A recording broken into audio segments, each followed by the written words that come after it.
Good morning student. पिछले lecture में मैंने डिस्कस किया था कंसंट्रेशन टर्म्स का, last term molality and normality को। तो स्टूडेंट इसके बाद अब हम डिस्कस करेंगे एक बड़ा ही इम्पोर्टेंट टॉपिक जिसको बोलते हैं मोल कंसेप्ट।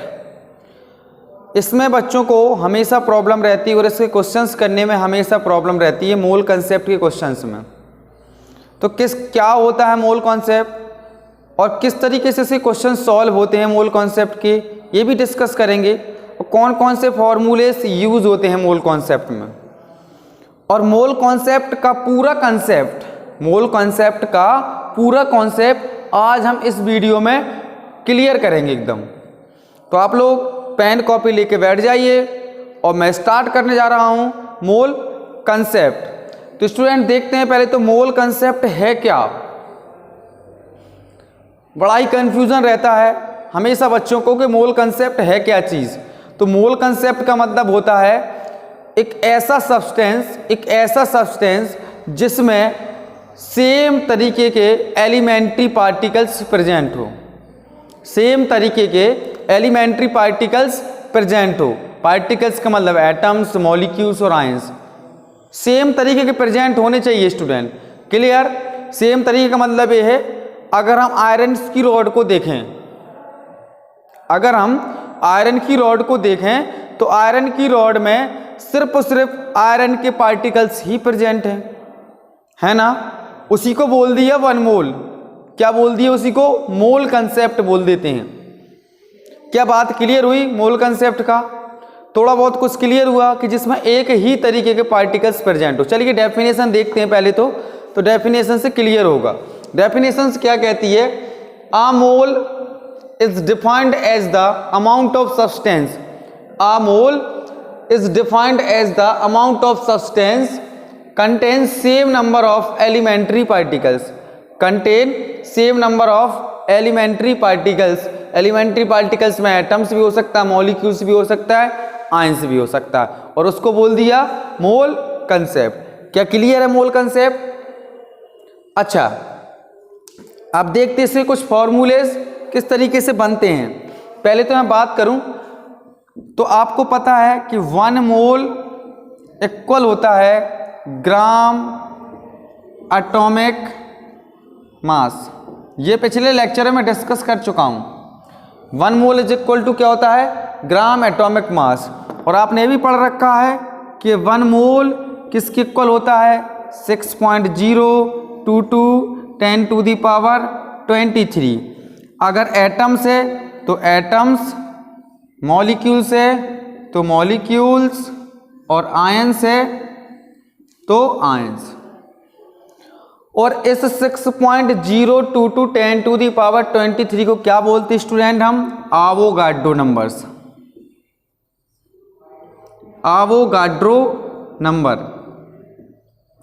आवोगाड्रो नंबर्स को किससे डिनोटेड करते हैं? Na से। इसे बोलते हैं हम आवोगाड्रो नंबर। क्या बात क्लियर है? अभी आवोगाड्रो नंबर्स क्या है, किससे डिनोटेड करते हैं? ये आवोगाड्रो नंबर्स कहलाते हैं। अच्छा स्टूडेंट, इसके बाद और कुछ फॉर्मूलेस की बात कर लेते हैं हम। कौन कौन से फॉर्मूलेस बनेंगे? तो नंबर ऑफ मोल्स फाइंड करने का फॉर्मूला क्या होता है? देखिएगा, first formula number of moles find करने का, number of moles is equal to होता है given mass upon molar mass. ये फर्स्ट फॉर्मूला है, given mass upon molar mass. Clear बात? कि इसे बोलते हैं, अगर नंबर ऑफ मोल्स फाइंड करने हो, आपको गिवन मास हो तो मोलर मास आप उसका तो रख सकते हैं। मोलर मास तो आपको आता है निकालना, किस तरीके से कैसे कैलकुलेट करते हैं मोलर मास को। ये सारी चीज़ें आपको 9th 10th स्टैंडर्ड में सीख ली होंगी। नेक्स्ट देखिएगा, अगर मैं यहीं पर थोड़ी सी बात कर लूँ साइड में, एट गैसेस स्टेट, अगर गैसेस स्टेट की बात कर लूँ मैं, गैसेस स्टेट में बहुत इंपॉर्टेंट है, हैशटैग कर लेंगे इसको गैसेस स्टेट के लिए। तो गैसेस स्टेट में क्या हो जाता है, अगर आपको स्टैंडर्ड टेम्परेचर पे, गैसेस स्टेट की बात कर रहा हूँ, एट एसटीपी है ना, gases state at STP. At STP का मतलब इधर standard temperature pressure, standard temperature pressure, यानी कि आपको कितना लेना है, टेम्परेचर लेना 273 केल्विन, और आपको प्रेशर कितना लेना है 1 atm। तब इस स्थिति में क्या होता है student, 1 mole is equal to होता है 22.4 लीटर। मतलब 1 मोल कितना वॉल्यूम कंटेन करता है, 22.4 लीटर।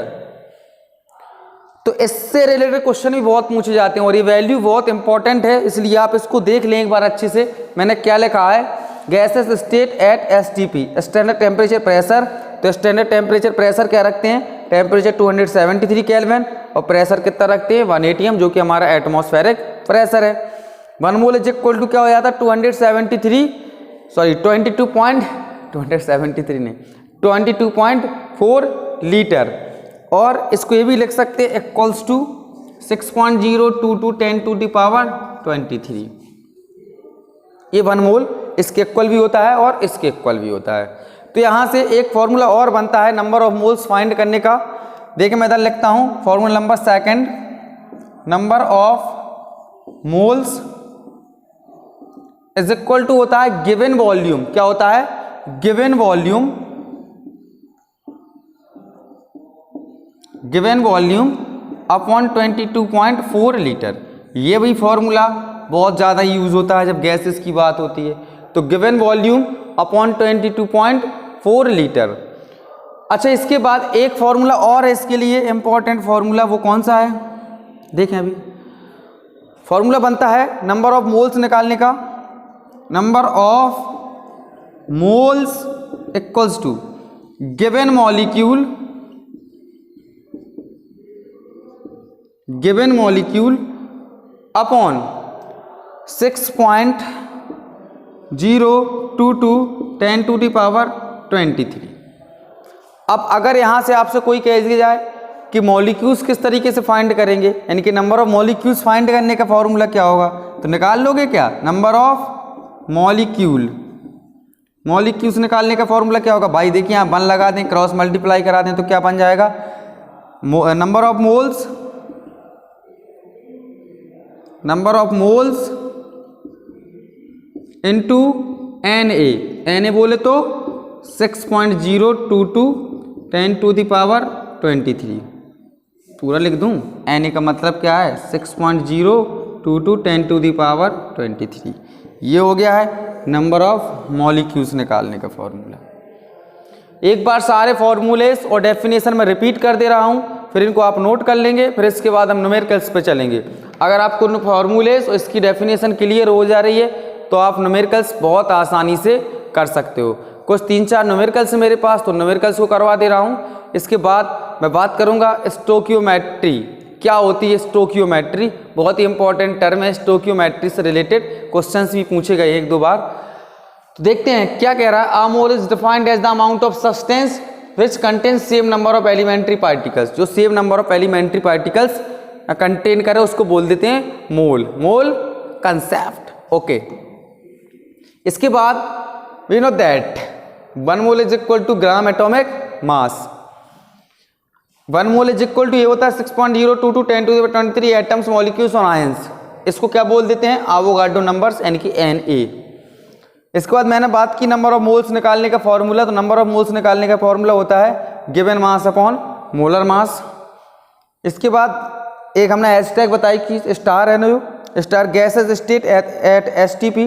तो टेम्परेचर कितना लेंगे, स्टैंडर्ड टेम्परेचर प्रेशर 273 और प्रेशर 1 atm, और यहाँ पर 1 मोल इज इक्वल टू क्या हो जाएगा 22.4 लीटर।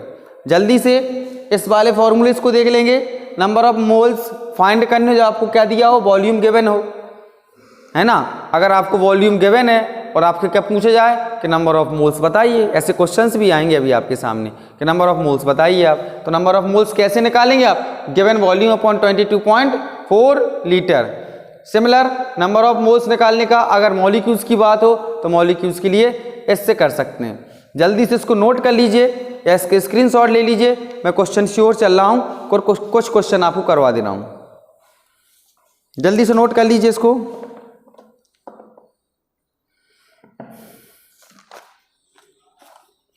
नोट कर लिया या इसकी स्क्रीनशॉट ले लें आप। चलो मैं साफ करने जा रहा हूं। क्वेश्चन करेंगे अब अपन लोग मोल कंसेप्ट के कुछ क्वेश्चन करेंगे।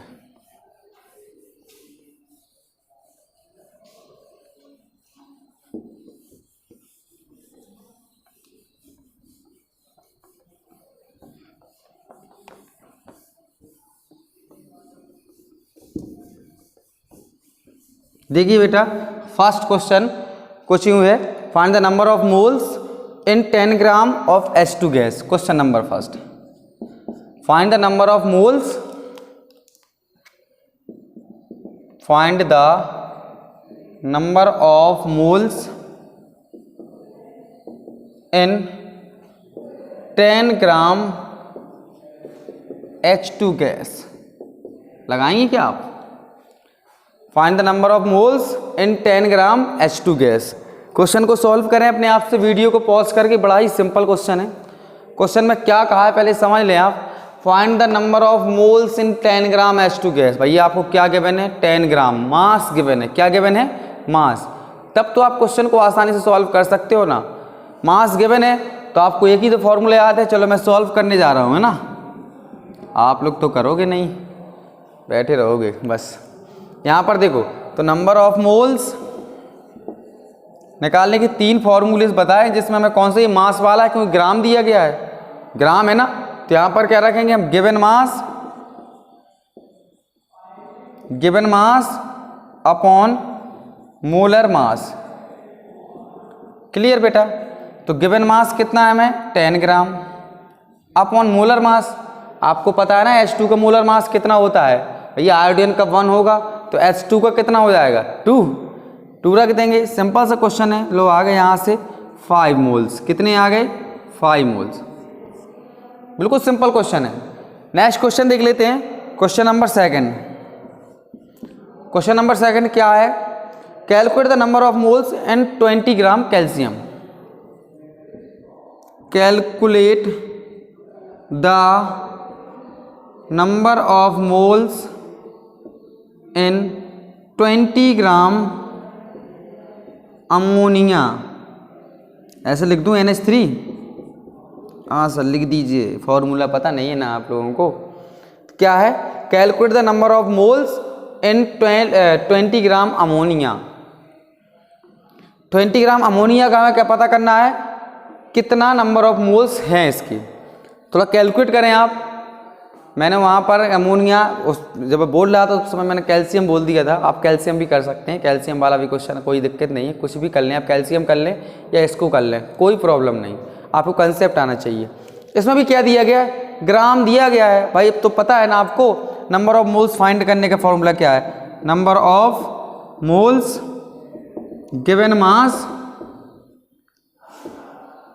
गिवन मास अपॉन मोलर मास। अच्छा तो भैया गिवन मास कितना है? 20। मोलर मास कितना होगा अमोनिया का? 17। बस यही मोल्स होंगे, डिवाइड दे देना आप, तो क्या हो गए? मोल्स। क्लियर? डिवाइड आप दे लेंगे। चलिए क्वेश्चन की ओर बढ़ते हैं। Next question number 3। इसको नोट कर लीजिए जल्दी से। 1-2 क्वेश्चन और करवा दे रहे हैं, फिर स्टोक्योमेट्री पे चलते हैं। स्टोक्योमेट्री क्या चीज़ है उस चीज़ को समझते हैं। नोट हो गया ये? साफ कर दें? चलो लगा लिए होंगे, सिंपल क्वेश्चन है।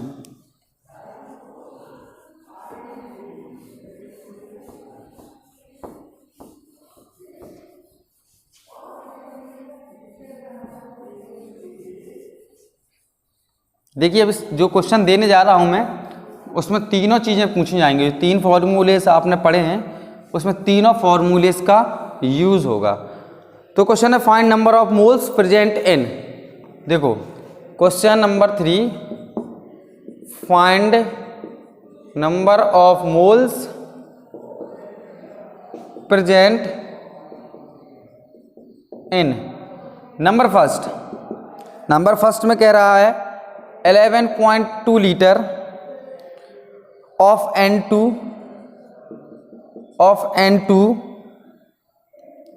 Gas at STP। देखो आगे ना STP, सेकंड क्या है क्वेश्चन इसमें, 16 ग्राम, ये तो क्वेश्चन लगा चुके हैं आप, 16 ग्राम ऑफ मीथेन यानी कि CH4 गैस। थर्ड पार्ट इसमें, थर्ड पार्ट कह रहा है 12 into 10 to the power 24 molecules of O2 gas. Fourth part कह रहा है 49 ग्राम ऑफ H2SO4। अच्छा ये 4 क्वेश्चन है, देख लें एक बार क्वेश्चन को और खुद से सॉल्व करने का प्रयास करें, एक बार थोड़ा अपने आप से प्रयास करें चारों क्वेश्चन को, फिर मैं इसके बाद मैं खुद सॉल्व करूंगा। पहले आप खुद से कर लें, बेटर होगा, है ना, क्योंकि क्वेश्चन अगर अपने आप से बन रहे हैं तो बहुत अच्छी बात है, अगर नहीं बन रहे हैं तो मैं तो सॉल्व करने को बैठे ही हूँ ना, आप लोग तो इसी के लिए बैठे हैं, सर आप बताइए, है ना। चल मैं बताता हूँ, सॉल्व कर लेते हैं। फर्स्ट पार्ट क्या कह रहा है, फर्स्ट पार्ट में कह रहा फाइंड द, ना ये फर्स्ट पार्ट, उस पर पहुंच गया, फाइंड द फर्स्ट पार्ट नहीं, ये फर्स्ट पार्ट है। अच्छा यहाँ देखो कह रहा है 11.2 litre of N2 gas at STP। तो यहाँ पर 11.2 लीटर दिया गया। जब गैसेस की बात हो तो मैंने क्या बताया था आपको, नंबर ऑफ मोल्स फाइंड करने का फॉर्मूला क्या था, गैसेस की बात होगी ना, number of moles equals to क्या था, गिवन वॉल्यूम अपॉन 22.4 लीटर, यही था 22.4 लीटर। तो गिवन वॉल्यूम कितना है देखें आप, आपको 11.2 लीटर अपॉन 22.4 लीटर। भाई लीटर को मारा, इसका पॉइंट हटा, इसका पॉइंट है, इसको कट करो, कितना आ रहा, कितनी बार कट रहा है, कट किया क्या आप लोगों ने।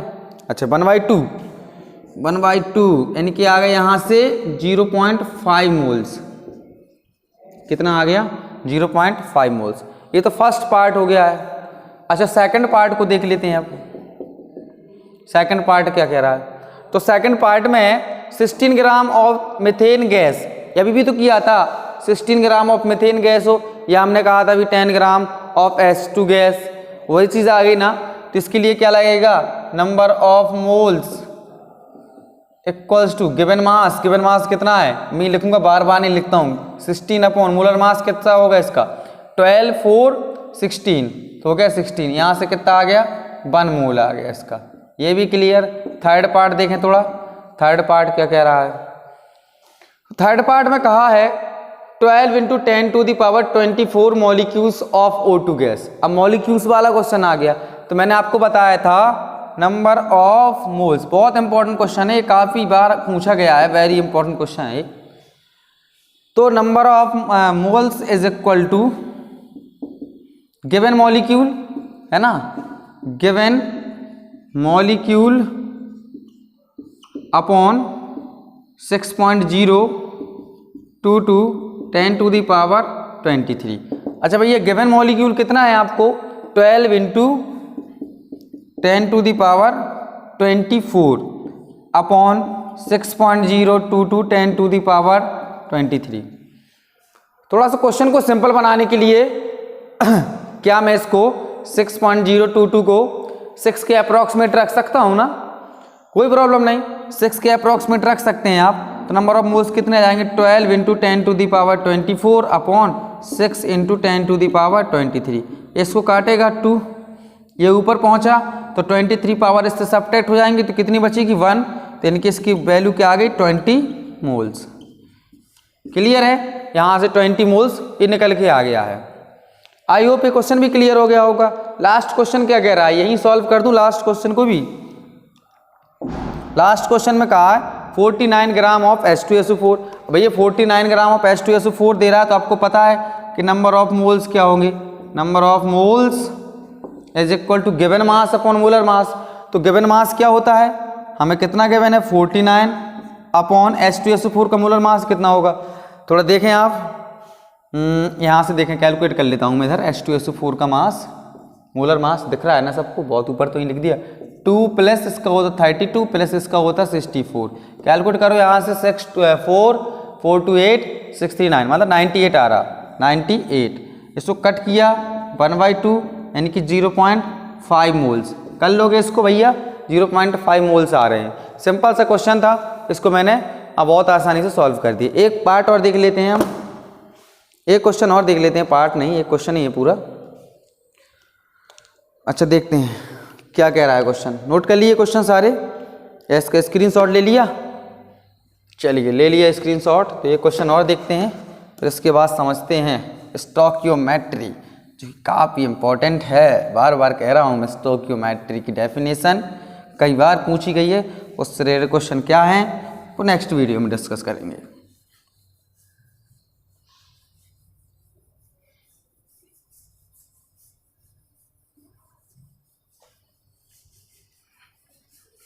बस आपके एम्पेरिकल फार्मूला और मॉलिकुलर फार्मूला और बचा है, इससे रिलेटेड क्वेश्चन भी आते हैं। एम्पेरिकल फार्मूला और मॉलिकुलर फार्मूला, और चैप्टर आपका फिनिश होता है उसके बाद। तो एक आधी वीडियो और बनाना पड़ेगा मुझे, जल्दी ही आ जाएगा वीडियो, एक वीडियो जो भी रहेगा आपका, और चैप्टर फिनिश हो जाएगा, नेक्स्ट चैप्टर की ओर चलेंगे। तो क्वेश्चन एक और लिख लेंगे। क्वेश्चन नंबर कौन सा है, 4 है। चलो क्वेश्चन नंबर 4 देख लेते हैं। We have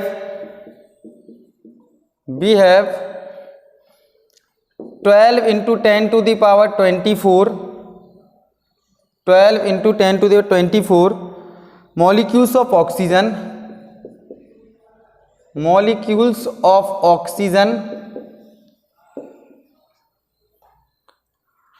find the mass of O2, find the mass of O2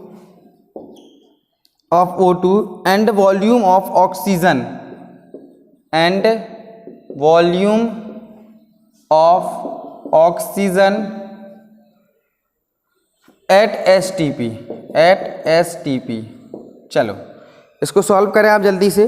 volume निकालें, फिर इसके बाद क्या क्या चीज़, नंबर ऑफ मोल्स निकालने। पहले तो आप नंबर ऑफ मोल्स कितने निकल रहे हैं, नंबर ऑफ मोल्स निकल के आ जाएंगे तो उसका मास ही मिल जाएगा, आपको मास मिल जाएगा तो उसको कैलकुलेट कर सकते हैं आप। निकाल लिया है नंबर ऑफ मोल्स कितने आ रहे हैं। अच्छा यही तो क्वेश्चन किया था अभी, नंबर ऑफ मोल्स से कितने आ रहे थे, 20 आ रहे थे ना, 20 आ रहे थे, नहीं आ रहे थे अभी क्वेश्चन किया था जस्ट। तो नंबर ऑफ मोल्स दोबारा कैलकुलेट कर दूं क्या मैं फिर इसकी, कि आप कर लेंगे नंबर ऑफ मोल्स। जब आपको नंबर ऑफ मोल्स मिल जाए तो किसकी बात कर रहा है वो, O2 की बात कर रहा है। ठीक है भाई, देखो यहाँ से सॉल्व कर दे रहे हैं जल्दी से। पहले तो नंबर ऑफ मोल्स फाइंड कर लेते हैं। नंबर ऑफ मोल्स क्या होगा, number of moles is equal to given molecule. तो गिवन मॉलिक्यूल कितना है, 12 × 10 to the power 24 upon 6 × 6.022 10 to the power 23। इसको हमने 6 के अप्रॉक्सीमेट मान लिया था। तो नंबर ऑफ मोल्स कितने निकल के आते हैं यहाँ से, 12 × 24 अपॉन 6 × 10 to the power 23। तो यहाँ से 20 मोल्स, कितने मोल्स निकल के आते थे, 20 मोल्स। अच्छा उसने क्या पूछा है, वी हैव द इतना oxygen, find the mass of oxygen. अब मास पूछ रहा है तो आपको पता है ना, number of moles is equal to होता है गिवन मास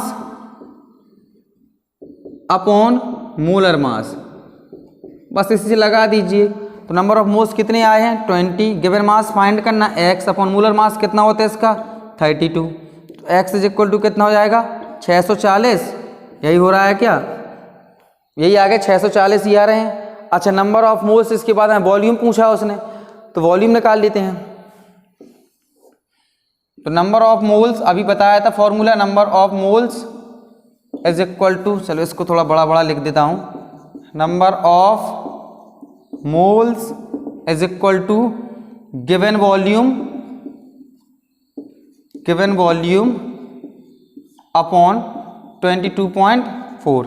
भैया नंबर ऑफ मोल्स तो कैलकुलेट कर चुके हैं, अब 20 गिवन वॉल्यूम पूछ रहा है तो वॉल्यूम अपॉन 22.4 अपॉन 1 करें, क्रॉस मल्टीप्लाई कर लेना, उसका आंसर आ जाएगा। आ गया ना समझ में कि मल्टीप्लाई भी कर दूं मैं, मल्टीप्लाई तो कर लोगे, मल्टीप्लाई क्या चीज़ है। चलो इसको जल्दी से नोट कर लें आप। इसके बाद नेक्स्ट टर्म की बात कर लें, स्टोकियोमेट्रिक।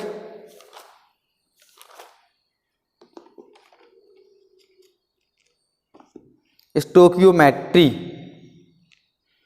क्या होता है? स्टोकियोमेट्री देखते हैं अभी। हो गया नोट? चलो नोट हो गया है तो देखते हैं स्टोकियोमेट्री को।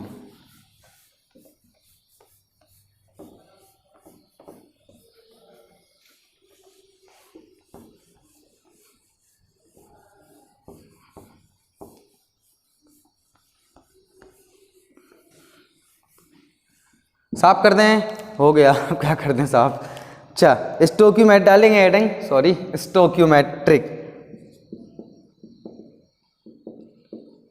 मैट्री। स्टोकियोमेट्री क्या होता है? स्टोकियोमेट्री यानी कि आप कोई केमिकल रिएक्शन कर रहे हो तो उस केमिकल रिएक्शन के दौरान आपने कितना रिएक्टेंट उसमें मिलाया, कितना रिएक्टेंट आपने उसमें मिलाया और कितना प्रोडक्ट जाके बना, और उसी को बोल देते हैं स्टोकियोमेट्री। इसमें दो चीज़ें हैं, इसमें मतलब दो स्टेप कह लें, कुछ भी कह लें, इसके दो मतलब दो तरीके से पहलू हैं। एक होता है लिमिटिंग रीजेंट, एक होता है एक्सेस रीजेंट, है ना। कहीं कहीं रिएक्टेंट लिखा रहता है, रीजेंट होता है पूरा वो, लिमिटिंग रीजेंट और एक्सेस रीजेंट। चलो देखते हैं। तो मैंने क्या बताया, इसकी डेफिनेशन क्या हो जाएगी? द रिलेशन, रिलेशन की जगह रिलेटिव करेंगे, रिलेशन नहीं, the relative proportion, the relative proportion in which the reactants react, in which the reactants react and the product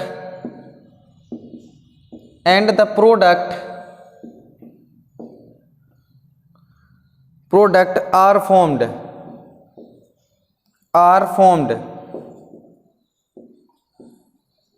is called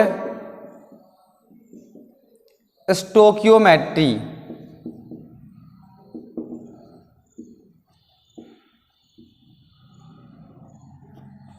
मैट्री है, METRY, मैट्री नहीं, मैट्री करना था, ठीक है ना, मैट्री, स्टोकियोमेट्री। इसके दो टर्म्स होते हैं, वो टर्म्स भी लिख लेंगे। जो टू टर्म्स हैं वो टू टर्म्स में से फर्स्ट टर्म होता है limiting reagent, limiting reagent REA GENT, limiting reagent. दूसरा होता है एक्सेस रीजेंट, एक्सेस रीजेंट। तो क्या चीज़ है ये, समझ लेंगे इनको दोनों को भी जल्दी से, और फिर इसके बाद इससे क्वेश्चंस नेक्स्ट वीडियो में करेंगे। मैंने बोला स्टोकियोमेट्री है क्या चीज़, आप कितना रिएक्टेंट रिएक्ट कर रहे हैं और आपको कितना प्रोडक्ट मिल रहा है, उसको बोल देते हैं सिंपल सी भाषा में कि वो क्या कहलाता है? स्टोकियोमेट्री कहलाता है। अब देखते हैं इसमें डेफिनेशन में कहा, the relative proportion in which the reactants react and the product are formed. वही चीज़ है ना, जो रिएक्टेंट रिएक्ट कर रहे हैं और प्रोडक्ट बन कितना रहा है। इसके दो पहलू होते हैं, लिमिटिंग रीजेंट, एक एक्सेस रीजेंट। ये क्या चीज़ है? जैसे सपोज करो आपने A+B मिलाया और A+B मिलने के बाद आपको क्या मिला? AB। अब इसमें लिमिटिंग रीजेंट कौन सा है और एक्सेस रीजेंट कौन सा है? तो स्टूडेंट जो पूरी तरीके से यूज हो जाए, केमिकल रिएक्शन के दौरान जो पूरी तरीके से यूज हो जाए, है ना, उसको बोल देते हैं लिमिटिंग रीजेंट। और जो बचा रहे, यानी केमिकल रिएक्शन भी हो गई फिर भी टेस्ट ट्यूब में थोड़ा बहुत पड़ा है वो, है ना, क्या करे बेचारा, कहाँ जाए, अब है ही नहीं, उसके लिए जगह ही नहीं है जाने के लिए कहीं। यानी कि टेस्ट ट्यूब में जो रेसिड्यू के रूप में बच जाए उसको बोल देते हैं एक्सेस रीजेंट। जो पूरी तरीके से यूज हो जाए उसको लिमिटेड रीजेंट। ऐसे क्वेश्चन भी करेंगे, कुछ न्यूमेरिकल क्वेश्चन करेंगे, तो इसके तरीके से आसानी से आपको समझने स्टार्ट हो जाएगा क्या होती है स्टोकियोमेट्री। तो ये टर्म्स याद रखिए, स्टोकियोमेट्री को कई बार क्वेश्चन पूछा गया स्टोकियोमेट्री क्या चीज़ होती है और लिमिटिंग रीजेंट क्या है, एक्सेस रीजेंट क्या है। तो पढ़ाई करते रहिए। All the very best.